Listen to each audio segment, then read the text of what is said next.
శ్రోతలకు నమస్కారం. మంత్రజాలము కార్యక్రమమునకు స్వాగతం. అమావాస్య చీకటిలో నక్షత్రములు మూగిన నల్లని ఆకాశము మూసిన చిల్లుల మూకుడు వలె ఉంది. తారకా ప్రతిబింబములను తన గర్భమున కలబోయుచు చేయుచున్న సముద్రపు హోరు అలలు అలలుగా స్పష్టముగా వినవస్తూ ఉంది. కృష్ణుడు ఇలా వివరించాడు. ఆ సైన్యములు బాహుబలమునకు అందునవి కావు. ఒక సేన యాదవులతో నీరక్షీర న్యాయమున కలిసిపోయింది. మట్టు పెట్టవలనన్నచో విడదీయుట సాధ్యము కాదు. చంపినచో వారితో యాదవులను చస్తారు. ఆ సేనలోని వ్యక్తులు ఒక్కొక్కరే చిళ్ళ కంపల వలె పాతుకొని పోయి మొలకలెత్తారు. యాదవులలో విప్లవాత్మకములైన భావములను నాటి ఆత్మ విధ్వంసమునకు పురికొల్పుతున్నారు. ఇక రెండవ సేన వారు విలాసిని జనులు. శీలరహితములైన తమ విభ్రమములచే నగర పౌరులను కామమోహితులను ఉనర్చి పాదాక్రాంతులు చేసుకొనుచున్నారు. అలా లొంగిపోయిన యాదవులనందరినీ ఒక వర్గముగా తీర్చిదిద్ది యదుభూమిపై దండయాత్ర చేయించి ఆక్రమించి స్వాతంత్రమును ప్రకటించుటకు సిద్ధముగా ఉన్నారు. ఈ కామము నుండి చెలరేగిన క్రోధము హక్కుల పోరాటముగా ఆత్మహత్యకు పాల్పడింది. ఇక మూడవ సేన మద్యపానము. బలరాముడు సిగ్గుతో తలవంచుకొన్నాడు. ఇది మన ఇంట కూడా ప్రవేశించింది. ఈ మూడు సేనలను రేకెత్తించి కాలయవనుడు చచ్చాడు.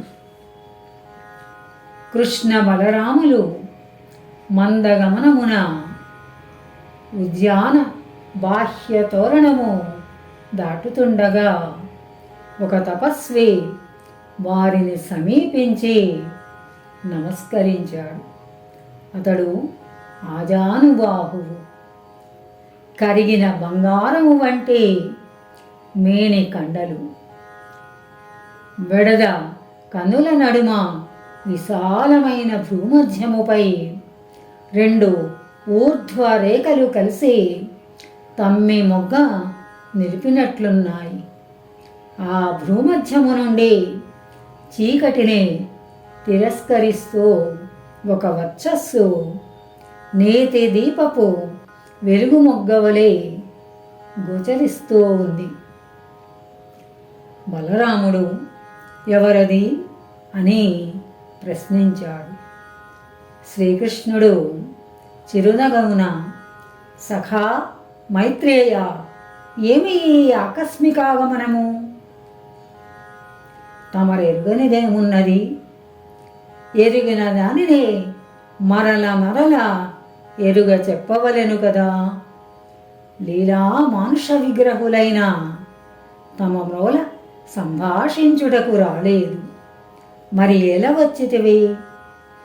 ఎలా వచ్చితిని తమరే చెప్పవలెను. ఎలా వచ్చితివి?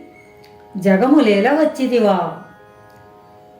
తమ సెలవైనచో అట్లే మీ లీలయే అన్నిటకు నన్ను ఇటకు రప్పించింది. నా లీల ఎలా వచ్చితివి? మంచిది. నీ రాక బదరికాశ్రమము నుండి ఏనా? మనవారెల్లరూ కుశలమా? మనవారు కానివారెవ్వరు? మీ అనుగ్రహము ఈ రీతి నుండగా కుశలమునకు కొరత ఏమి? మా అనుగ్రహమే రీతిని ఉన్నదో నీవు గుర్తించితివన్నమాట. శ్రీకృష్ణుడు మందహాసము చేశాడు. మైత్రేయుడు త్రుళ్ళిపడి శ్రీహరి అని నమస్కరించాడు. శ్వేతద్వీపవాసులు నిరంతరము శ్రీహరి నామస్మరణ చేయుచుంటిరనుకొందురు.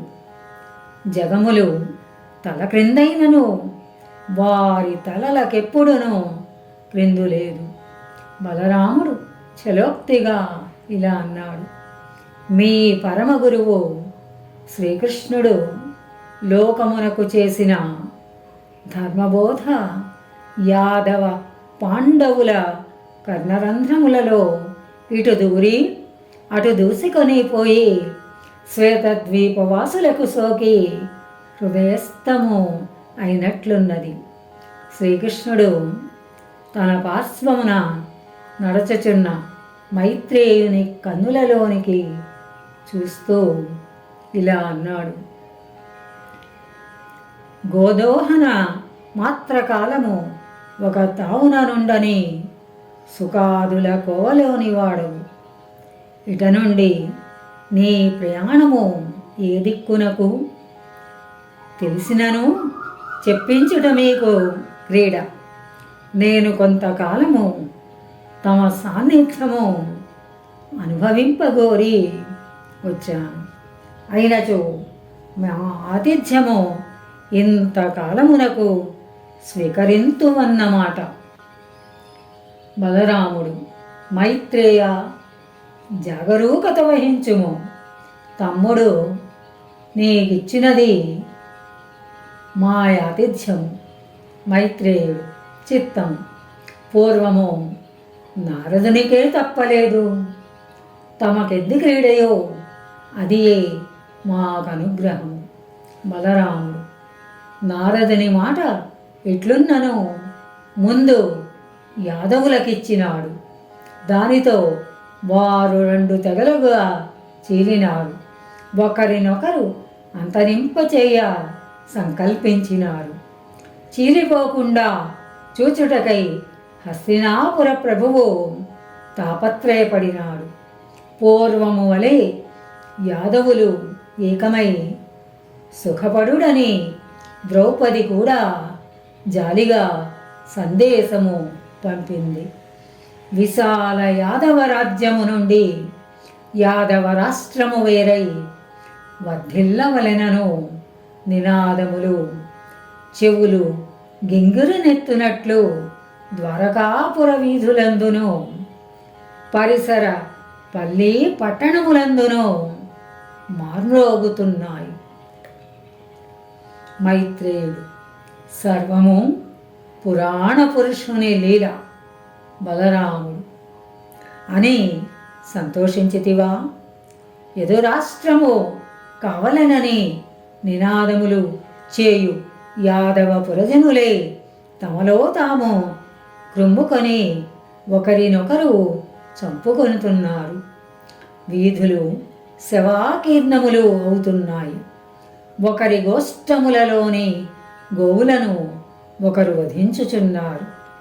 తమ పురసౌధములను గ్రామసీమల పర్ణ కుటీరములను తామే పరశురామ ప్రీతి ఉనర్చుకొనుచున్నారు. గోష్టములలోని పాలు భాండములతో తెచ్చి నడివీధులలో పారబోసుకొనుచున్నారు. స్త్రీ బాల గోవధములు ఆచరిస్తూ వికటాట్టహాసములతో పిశాచ తాండవములు చేయుచున్నారు. మైత్రేయుడు, అహో కాలమహిమ, ఈ ఉదంతము నమ్మరాకున్నది.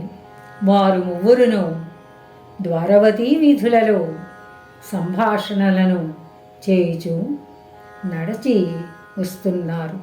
పురవీధులు శిథిలములై నిర్జన ప్రచారములై దగ్ధములై ఉన్నాయి.